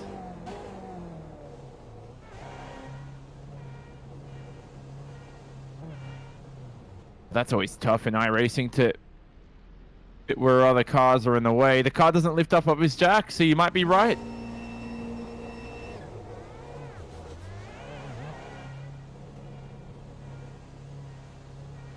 What do you make of that? Is that have I got that correct or wrong? He never lifted up on the jacks. That is one thing that I can say for sure. Yeah. And that's always tough in iRacing as well. Like, good job of him to locate his box and his pit crew. His car is getting in the way visually. Yeah, there's it's so difficult, and I've seen so many drivers actually throw away race victories. They've had them in the bag and thrown them away because they missed their pit stall, and some drivers will actually miss it really bad and completely miss the pit stall. But he did a nice job there to spot the pit stall, even though he did have some drivers in the way anyway.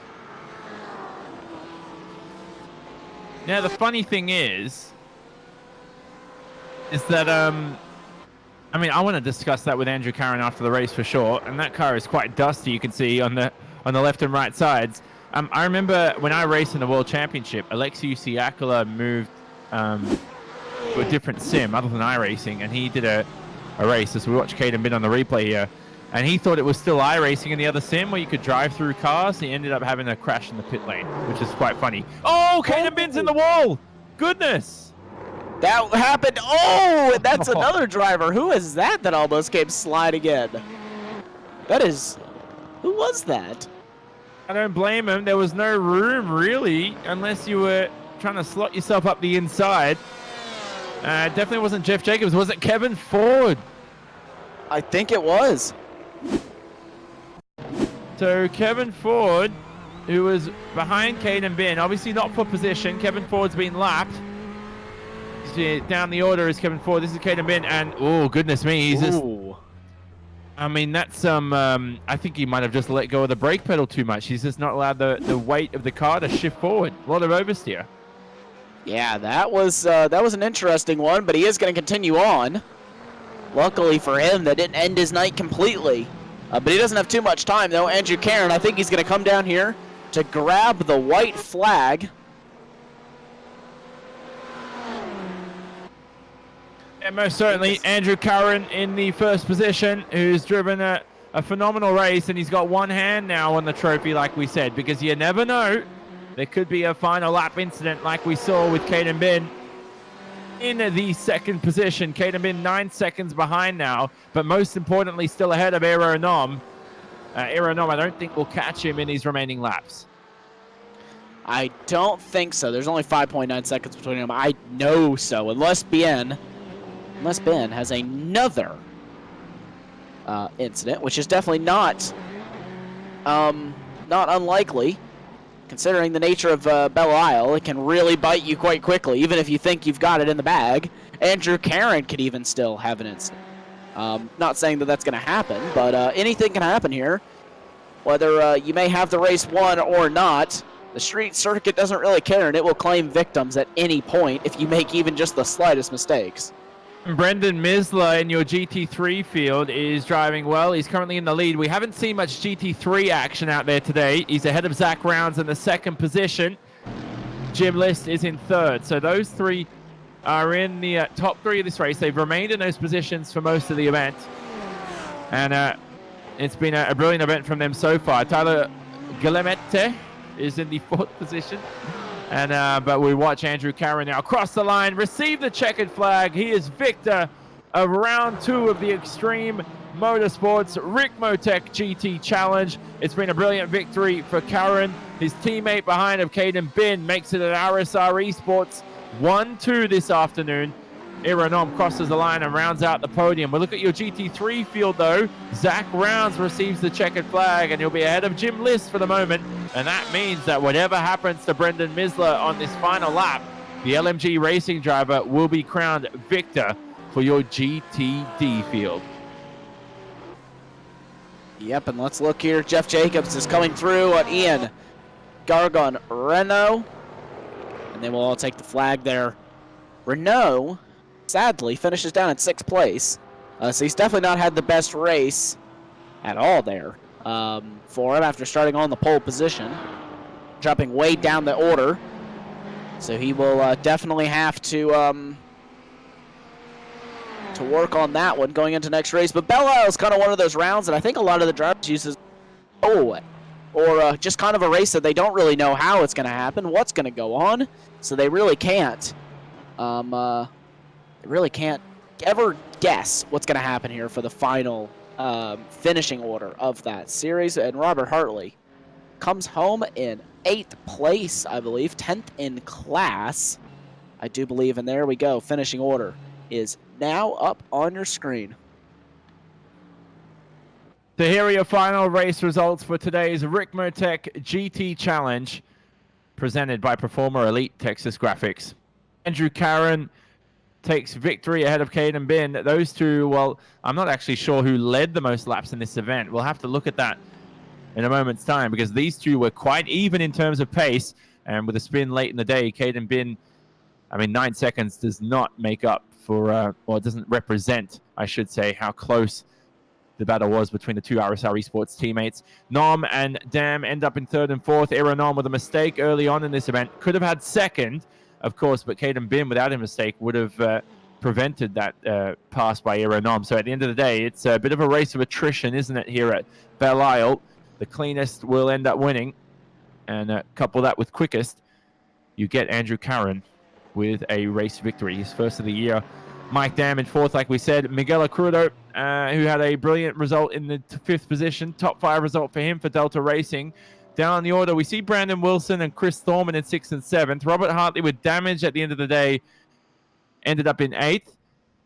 Jennifer McDonald, though, in 9th. He was passed earlier by Kevin Ford, like we saw. But unfortunately, Kevin Ford, with issues that we saw off camera, ended up down the order. And not even in your... well, he was lapped by a few GT3s there in a different class.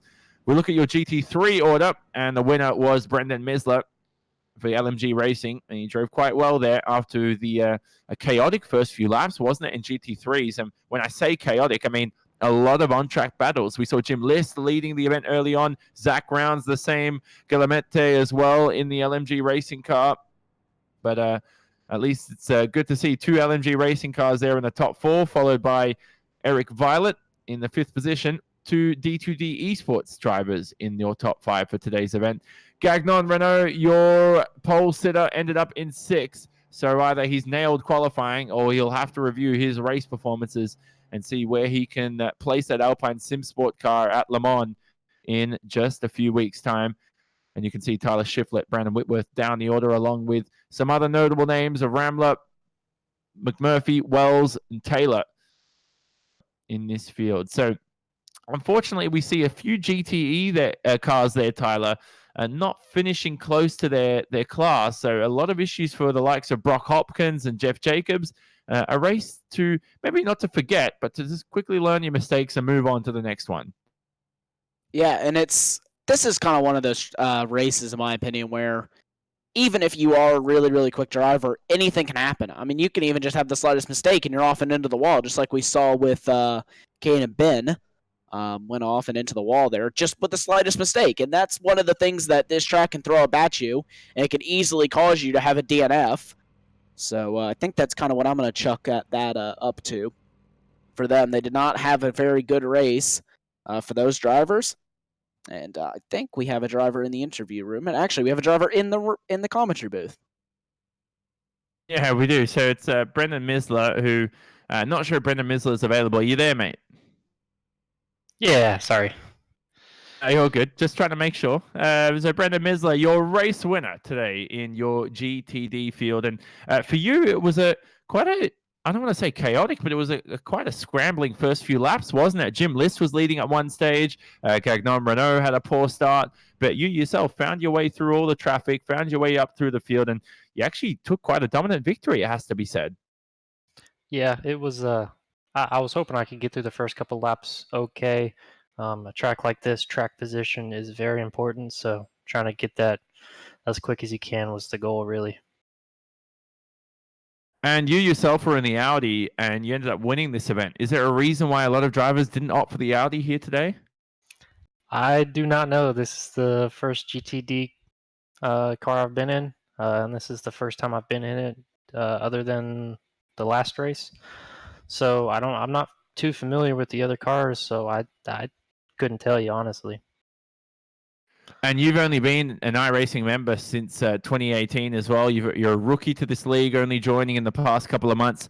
It's been a good campaign for you so far this time out in the GTDs. A good race win for you today at Belle Isle. Yeah, it was fun. I appreciate it. Anything else? Anyone else you'd like to thank? Anything else? Any other notable incidents during the race? We didn't see much GT3 action today. No, at least not from my perspective. It got a little squirrely at some points, but nothing too crazy. I got to give props to Tyler. He helped me out quite a bit. Number 5 car. He's always there helping me out, so it's good. We almost had a podium, double podium, but can't win them all. Could you help us on his name pronunciation for his last name? Gilmet. Guillemette. I knew it's French, isn't it? French Canadian, surely? I don't know. He's across the country. Oh, okay.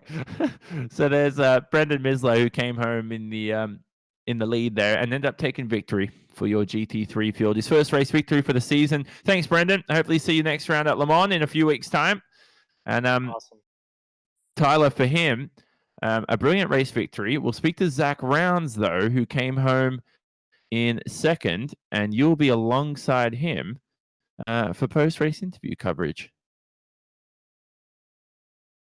If you're there, Tyler. Zach, welcome to the commentary booth. And you've had a pretty good race here, finishing out in second here tonight. Thanks. Yeah, so Belle Isle is definitely a very demanding street course. And you chose the Mercedes, if I am not mistaken. And why was your choice of the Mercedes over the Audi? Is that just kind of a team thing? Because we're trying to figure out ourselves on why so many people took the Mercedes over the Audi. I think the Mercedes, it was kind of a team thing. We got three guys in this league, and it just helps, everyone help each other out with setup and whatnot and strategy. And yeah, we're some of the endurance races that iRacing puts on and stuff. We kind of went with the Mercedes just because it seems like the safer car for us to be able to last the whole time. So we're just kind of used to running that, so we stuck with it, and I guess it panned out well today. So Yeah, obviously panned out very, very well for you guys. You guys ran last time out. I can't quite remember where you finished exactly. If you ran last time, did you actually run in Spa? I did not. I got a new Fanatec rim, and it was a lemon, so it decided to stop working after about 5 days, and so I had to do the whole refund thing, and so I missed the first week. So yeah, I had a little revenge today. Yeah, well, definitely revenge well done by you and your team. And I think next time, Johnny said that we go to Le Mans. Is that a track that you particularly like, or kind of a track that you don't really get along with? Because I know some drivers love it or some hate it. I don't have too much experience there, so I guess I'm not quite sure if I have a love-hate yet or which one I have. But yeah, I'll put in some work the next couple weeks, and hopefully I can come out with a solid finish there as well. Yeah, well, good luck to you there, and nice job from you here in Belle Isle. Lastly, before we let you go, is there anyone that you'd like to thank? Yeah, the Beast Racing crew, Brock and Jack, um, the most just because they're also in the league, so helping each other out and practicing together and stuff. Race Spot TV, Prestige Worldwide, Destinations, and Busy Rob Lawn Care. You guys for putting on broadcasts. I'm gonna go back and watch this, see how crazy it was behind me, and then Apex Racing for putting the league on. Like I said, it's my first week in it, but seems like they're doing a pretty well job. So yeah, just thanks everyone. Well, congratulations again on second place, and we hopefully will see you out here next time in Le Mans. Thanks, guys. So Zach Rounds, second place in the GTD second in the GTD race, and I think that is going to pretty much conclude interviews. Well, do you want to take a risk and drag little bits in, whoever this is? I don't know. I guess. Let's do it. Oh, wait, they can't hear us. They're muted. Okay, well, they miss out they're on muted. that then, unfortunately. Well, it's probably for the best because, as we said, in all seriousness, if you are looking for an interview, jump onto the Apex Racing TV Discord, wait in the interview rating area. Make sure your name is visible too so we don't drag drivers like, I think 2 months ago, Alex Simpson and I had Snipperdoodle, which I think turned out to be Jonathan White. A very risky name to drag into an interview booth. But nevertheless, little bits there at the end of the day. Oh, Drew Adamson's in. I'm going to drag Drew here. Drew, what's up? You're live on Apex Racing TV. Hey, Jonathan, how you doing? I'm good, mate. It's been a while since we spoke. We saw you watching the race out there today. Who are you affiliated with? Beast Racing. Oh, awesome. So, good race for you guys? Yeah, it was for sure a great race for Zach, and Brock unfortunately just couldn't, pull out some of the speed that he had in warm up, and for Jack, unfortunately, just first time at Belle Isle. So when it's that first time out there, the walls are a little bit closer than normal, and it's just what it is. But the guys did a great job today, handled themselves really well, kept it off the walls, and it's great to be a fan of the team and a member of the team at the same time when you're watching. It really is a fun track, isn't Belle Isle? And I just hope to see more street circuits on the iRacing service. I feel like you're trying to bait something out of me there, but Belle Isle is a great track. Belle Isle is a great track, and for anybody who hasn't tried driving it yet, it's definitely well worth the laps because it will be intense. Yeah, if only I mean, obviously you're not going to be able to say it, but Long Beach, is that still in the works? Actually, are you able to give any updates on that? No comment. Okay. So I tried to get something out nice of Drew there, but yeah, that's good. I mean, Long Beach is one of my favorite circuits or street circuits of all time. So I mean, I'd love to see it on the service, but nevertheless, next round's at Le Mans, of course. iRacing has done a brilliant job with Le Mans. The new Silverstone circuit for iRacing as well. That probably one of the best circuits I've ever seen out there. And from what I'm seeing with the Circuit de Catalunya, that may, when that be released, I might be hyping it up a bit too much, but might be the best circuit iRacing will ever release. I mean, it depends on your point of view there, though, John. For me, I'm very, very much excited to watch my teammates Brock, Zach, and Jack head out to Le Mans, because Le Mans for me you were asking Zach about a love-hate. It's a love for me. I love that place. I love racing there. It's one of the few places like Road Atlanta where I don't need to spend as much time getting acclimated to the track. It's engraved in my head. Yeah. And anything else for Beast Racing? Anyone you like to thank? Any sponsors?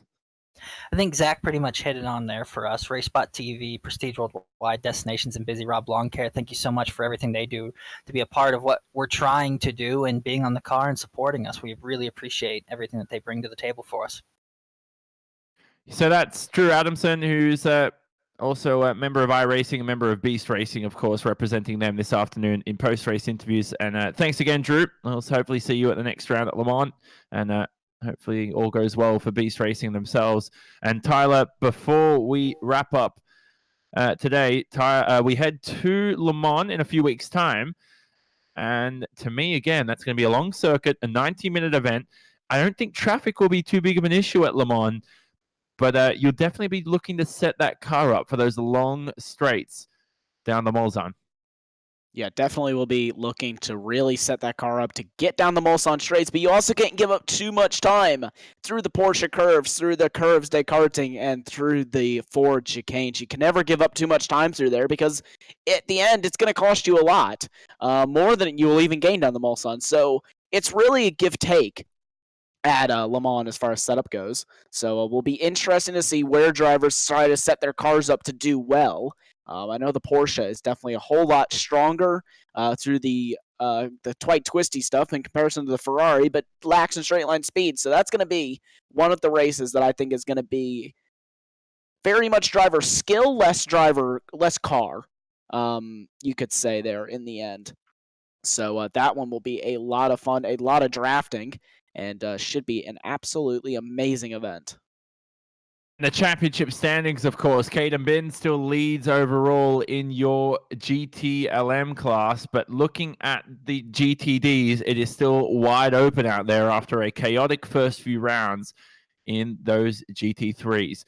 These phenomenal and illustrious GT cars will be back racing again on the 9th of September at Le Mans. That's just in a few weeks' time. It'll be a 90-minute event, though, at the Le Mans circuit. It's an 8-round championship here for the GT Challenge, 2 90-minute events, and this will be the first one of the season around that Circuit de la Sarthe. It will host round 3 of the Extreme Motorsports Ricmotech GT Series presented by Performer Elite Texas Graphics. That will be broadcasted on Apex Racing TV, on our associated platforms, and anywhere else you find Apex Racing TV coverage. Thanks to everyone for joining us for today's broadcast. There's been a lot of viewers out there concurrently, and we've been thanking your support throughout this entire event. From myself, Jonathan Simon, Tyler Maxson alongside me on production and commentary, and of course our entire Apex Racing TV crew behind the scenes. This has been an Apex Racing TV presentation. Our winners today, Andrew Curran and of course Brendan Misler. But who will get it done at Le Mans in a few weeks' time? We say so long from the home of Ford, Detroit, Michigan, at Belle Isle.